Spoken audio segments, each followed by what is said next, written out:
श्री राधे श्याम। श्री मीराबाई जी का चित्र हमने स्टार्ट कर रखा था और हम अभी श्री मीराबाई जी के चरित्र पे श्री निवृत्तिनाथ जी और श्री मीराबाई जी की चर्चा चल रही थी, भगवत चर्चा, और श्री रावदू दास जी भी उनके साथ में ही बैठे थे। और श्री मीराबाई जी लगभग उसमें बिल्कुल 6 वर्ष की अवस्था में रही होगी और इतनी गहन और इतनी गूढ़ चर्चा कर रही थी निवृत्तिनाथ जी के साथ में।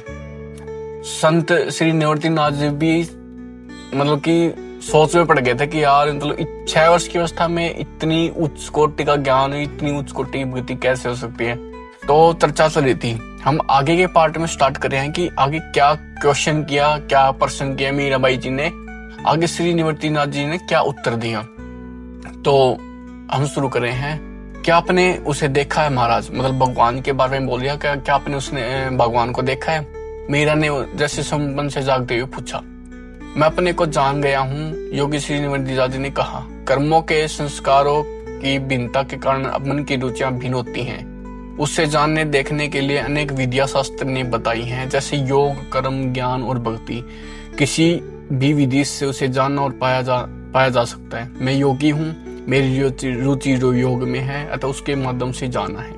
क्या एक ही व्यक्ति सभी विद्या नहीं अपना सकता, मीराबाई जी पूछती हैं। क्यों नहीं, यदि रुचि, बल, बुद्धि और सुयोग हो तो अवश्य ही अपना सकता है।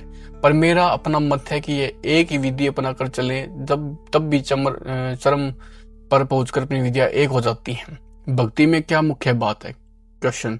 भक्ति में समर्पण मुख्य है, यह सुनकर मीरा रो पड़ी। दूधाजी और शिवनाथ जी चकित हो गए। क्या हुआ बेटी, आप मुझे योग सिखाएंगे, उसने पूछकर आंसू पोंछते हुए बोला।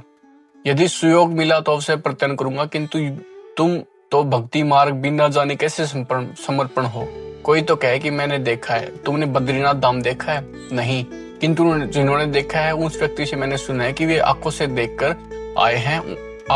आपने फरमाया कि योग का अवलंबन लेकर उसे जाना है, तो योग से जान लेना चाहती हूँ। कोई संगीत से जाते हैं तो कोई संगीत सीखना चाहते हैं। जैसे भी हो मुझे पा लेना चाहती हूँ। बहुत गुण और रूप के वर्णन सुने। यदि वह कहीं और मानव देह का सहयोग मिले तो क्यों न इसका सदुपयोग किया जाए। संसार में और भी बहुत स्मरणीय है बेटी, फिर उसी और तुम्हारी रुचि क्यों है। तुम्हारी वायु के बालक खिलौना और खेल में रहते हैं। तुम यह सब छोड़कर इस कठिन राह की ओर मुड़ गई।